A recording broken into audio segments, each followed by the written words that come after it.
목사가 되려고 할 때에 늘 하나님 앞에 변명하는 그 말은 똑같았습니다. 그것은 하나님, 저는 못합니다. 아직까지 그릇이 되지 않았습니다. 제가 어떻게 이 하나님의 교회를 감히 감당할 수 있겠습니까? 저는 할 수 없습니다. 그도 그럴 것이 제가 목사가 된 지 1년밖에 되지 않았기 때문에 사실 하나님의 교회를 책임져야 한다고 하는 것은 굉장히 하나님 앞에서 사실 두려움이 있었습니다. 그래서 수없이 하나님 앞에 나는 못한다, 안 한다, 그렇게 수없이 변명을 하는데 그때마다 하나님이 주시는 음성은 늘 똑같았습니다. 너 왜 못한다고 하느냐? 너 내가 하는 게 아니다. 너 48살까지 너 공부한 거 네가 내 힘으로 공부한 줄로 생각하느냐? 너 아직도 내가 내 힘으로 할 수 있는 게 남았느냐? 이제 그런 음성을 막 주십니다.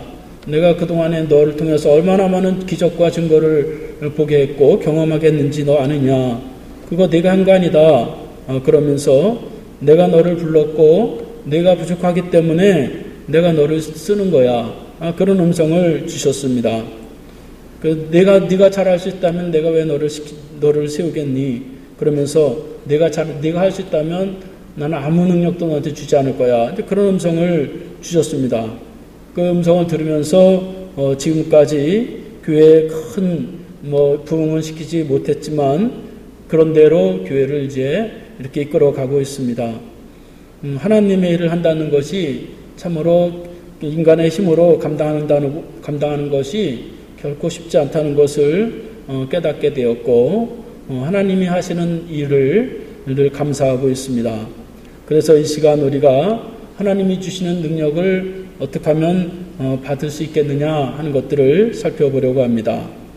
오늘 본문에 보면 예수님께서 12제자를 모으시고 그들에게 모든 귀신을 제어하는 능력과 병 고치는 권능을 주시는 내용이 나오고 있습니다. 예수님은 하나님의 나라를 위해서 사역하시고 본인도 많은 귀신을 쫓아내시고 병든 자를 고쳐주시고 많은 기적을 행하셨는데 직접 그 일을 행하실 뿐 아니라 이제 제자들에게도 같은 능력을 주셔서 주님이 계시지 않을 때에 그 능력으로 주께서 하셨던 그 일들을 대신 감당할 수 있도록 은혜를 주신 것을 볼 수가 있습니다. 그러니까 하나님이 이렇게 직접 기적과 능력을 행하시기도 하지만 대부분 보면 하나님이 세우신 하나님 백성을 통해서 능력을 나타내시고 세상에서 하나님의 뜻을 이루어 가시는 그런 하나님이십니다. 그래서 우리가 하나님의 능력을 가지고 이 땅에서 주의 백성으로 살아가면서 사명을 감당할 때에 능히 감당할 수 있게 되는 것이죠. 나의 능력만 가지고 감당한다는 것은 참 살아가는 것도 힘들고 또 하나님의 일을 감당하는 것도 힘들다고 할 수가 있습니다. 그래서 오늘 본문을 통해서 어떻게 하면 하나님의 주시는 그런 능력을 받을 수 있느냐 하는 것들을 4가지만 살펴보도록 하겠습니다. 첫 번째로는 부르심이 분명할 때에 하나님은 능력을 주십니다. 1절 말씀에 보면 예수께서 12제자를 불러 모으사 모든 귀신을 제어하며 병 고치는 능력과 권위를 주시고 그렇게 말씀하고 있습니다. 예수님은 귀신을 쫓아내고 병을 고치는 능력과 권위를 주시기 전에 먼저 그들을 불렀다 하는 것입니다. 제자들이 스스로 귀신을 내쫓고 병을 고치는 능력을 스스로 만들어낸 것이 아니라 예수님으로부터 부름을 받아서 예수께서 그 능력을 주셨다 하는 것입니다. 그러니까 하나님이 아무나 능력을 주시는 것이 아니라 부름받은 그러한 사람에게 주시더라 하는 것이죠. 그러니까 부름을 받지 않은 사람은 누구도 하나님의 능력을 받을 수가 없다 하는 것입니다. 부르셨다 하는 것은 하나님의 목적을 이루기 위해서 소집한 사람이다 하는 뜻입니다. 그러니까 하나님의 일을 하는 것이죠. 내 일을 하는 것이 아니라 하나님이 쓰시기 위해서 특별히 선택해서 부르신 사람들이기 때문에 하나님은 부르신 것으로 그치는 것이 아니라 그 부르심에 합당하게 감당할 수 있도록 능력을 더하신다 하는 것입니다. 그래서 이렇게 하나님의 부름을 받았다라고 하는 것을 우리가 확신하게 될 때에 하나님의 능력을 체험하게 됩니다. 하나님의 부름받은 사람은 내가 어떤 상태인가, 내가 무엇이 부족하고 또 무엇을 잘하는가, 거기에 너무 연연하지 않게 됩니다. 사람이 너무 못하는 것 때문에 기죽고 또 너무 잘하는 것 때문에 교만할 때가 많이 있는데, 부르심을 확신하는 사람은 그 보낸 그 분들에게 이제 합당하게 행하게 되죠. 왕의 부름을 받은 그러한 사신이 왕의 능력과 권세를 가지고 그 사신의 역할을 감당하는 것이죠.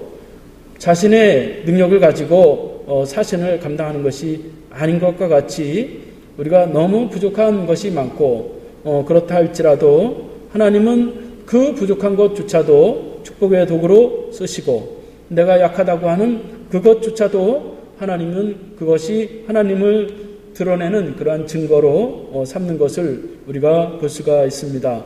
이렇게 우리가 하나님의 부름을 받은 사람입니다. 그래서 부름을 받았을 뿐 아니라 하나님의 그런 능력을 함께 겸해서 받았다라고 하는 것을 확신하게 될 때에 우리는 하나님의 능력을 이제 행할 수 있는 그런 사람이 된다고 하는 것이죠. 사도 바울은 로마서 1장 1절에 예수 그리스도의 종 바울은 사도로 부름을 받아 하나님의 복음을 위하여 택장함을 입었다고 그렇게 고백을 하고 있습니다. 사도 바울의 능력과 그의 기적이 어디에서 나왔느냐? 그는 하나님의 종으로 부름을 받았다라고 하는 것을 통해서 그는 전혀 새로운 존재가 되는 것입니다. 예수님의 제자들은 사실 어부요, 또 세리요, 죄인이요, 또 갈릴리 촌에서 태어난 그런 사람에 불과했지만 예수 그리스도의 부름을 받고 거기서 새롭게 되는 그러한 놀라운 삶을 살게 된 것입니다. 옛날 어떤 재벌에게 이제 재벌이 있었는데, 그 재벌이 고아원에 많은 돈을 기부하면서 그 고아원을 도와줬습니다. 그런데 이 재벌은 한 가지 단점이 있었는데 자녀가 없는 거예요. 어느 날 이 재벌이 생각하기를 나도 자녀가 있었으면 좋겠다, 그렇게 생각을 하고, 이왕이면 내 자녀를 내가 도와주던 그 고아 중에서 한 명을 자녀로 삼아야 되겠다, 그렇게 생각을 했어요.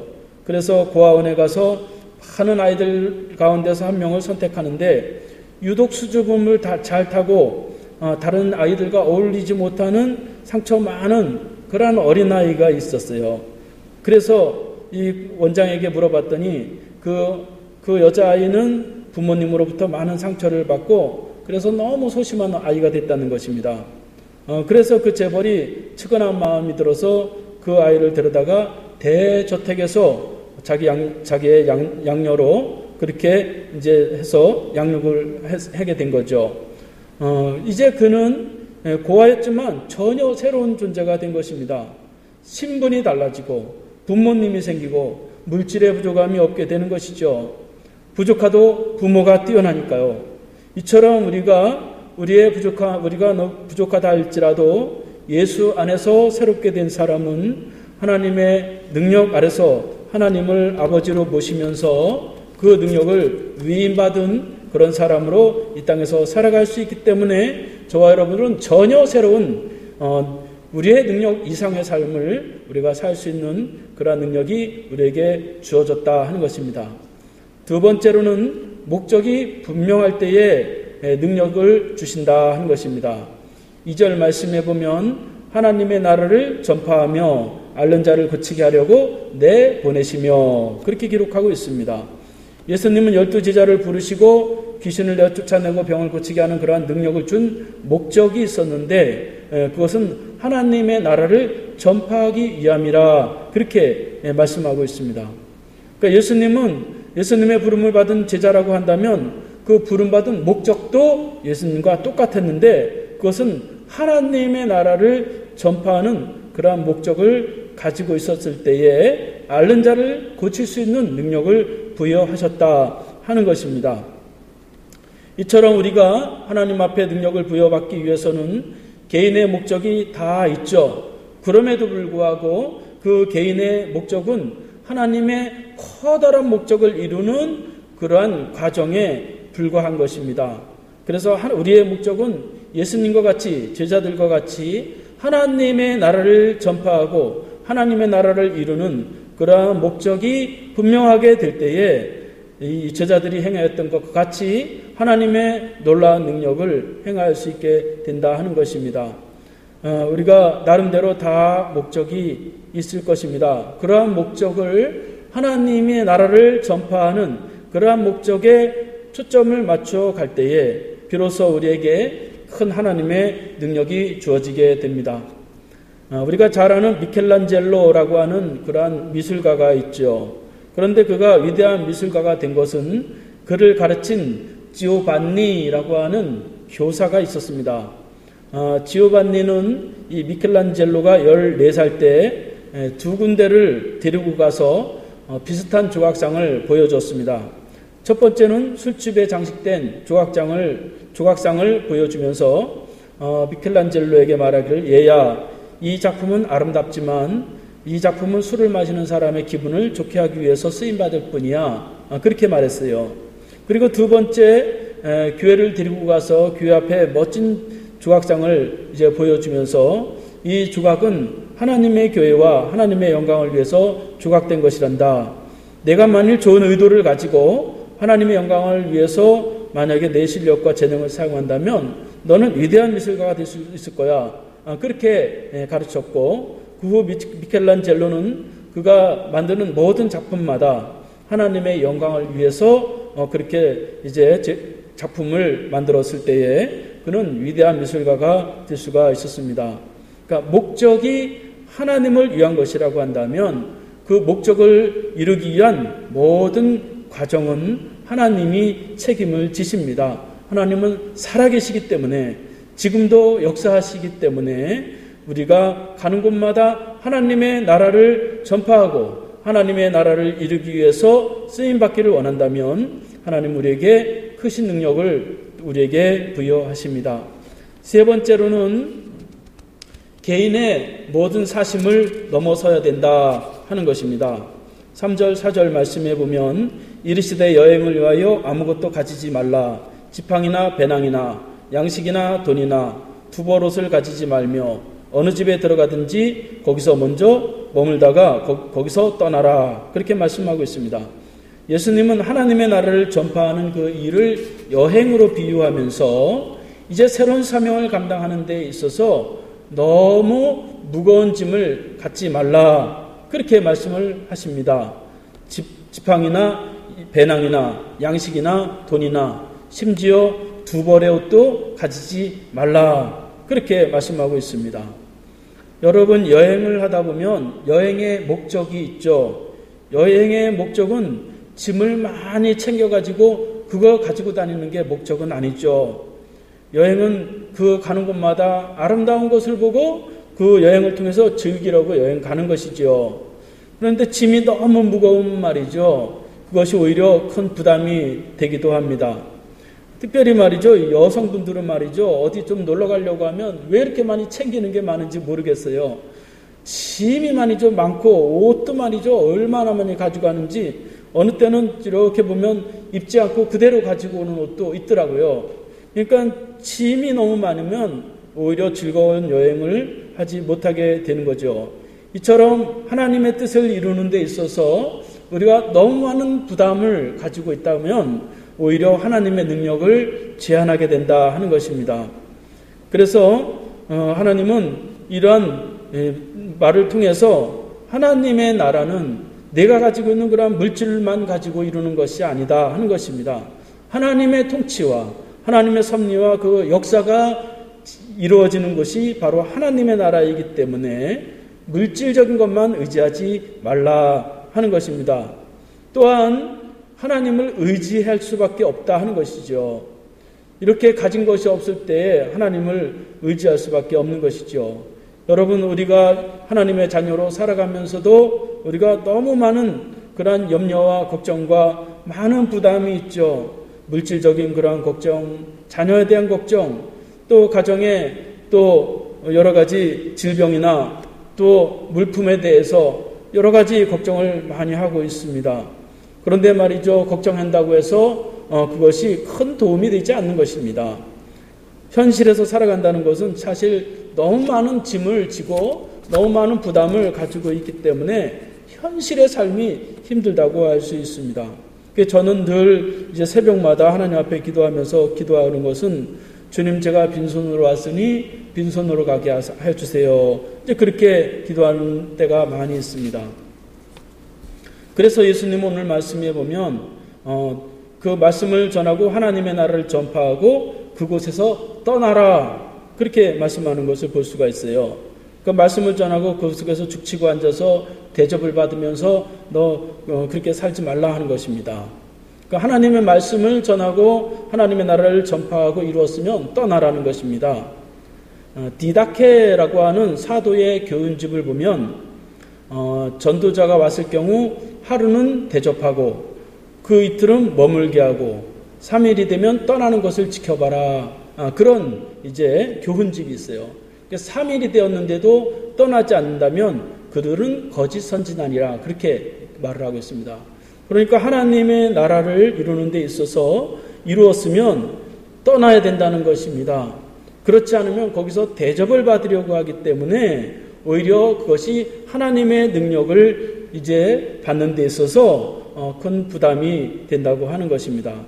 여러분, 우리가 삶이 너무 복잡하고 너무 해야 될 일들이 많이 있죠. 우리가 사실 다 염려하고 다 생각하고 그렇게 살아갈 수는 없습니다. 그러니까 교회도 말이죠, 뭔가 많이 해야 된다고 생각을 하죠. 그래서 별의별 것들을 다 하죠. 그런데 말이죠, 코로나로 인해서 제가 생각하면서 지나가는 일들을 생각하면서 어떻게 교회가 세워져야 될까? 그런데 말이죠, 저에게 주신 음성은 별게 아니었어요.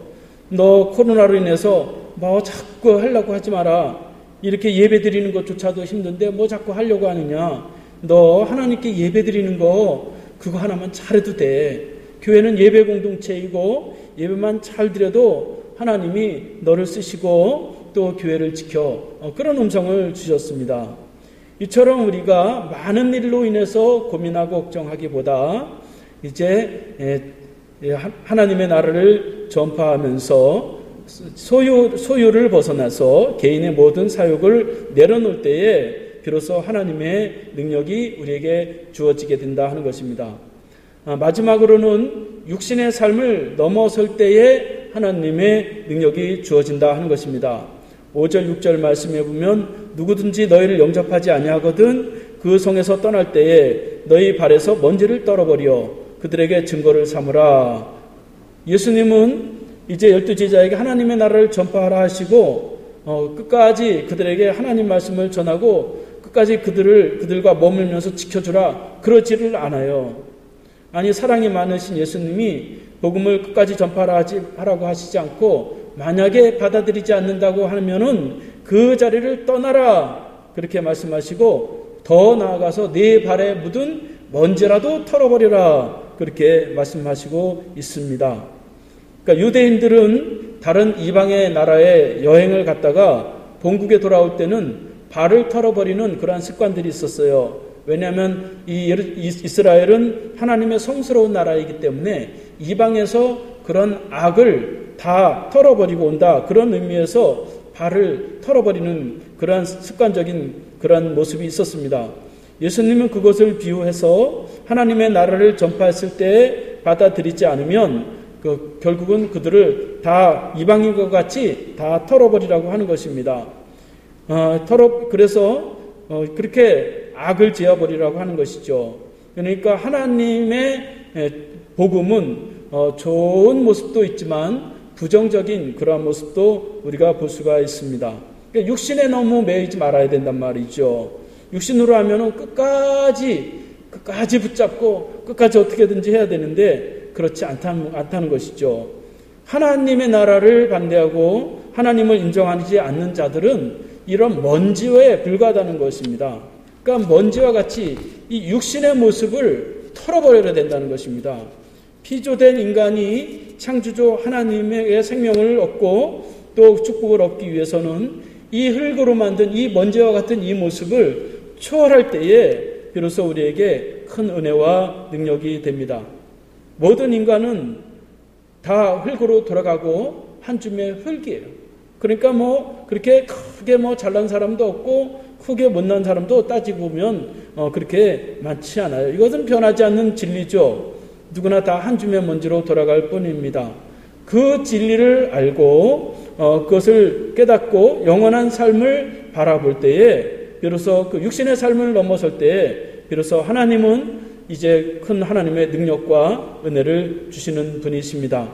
그래서 하나님의 나라 그 복음은 결코 싸구려가 아니고 가장 귀한 가치 예수 그리스도의 생명을 이제 십자가에 위해서 대가로 치른 그러한 가치를 통해서 우리에게 축복과 은혜가 주어졌기 때문에 우리는 그 복음의 가치를 알고 나를 넘어설 때 비로소 나에게 하나님의 큰 능력이 임하게 됩니다.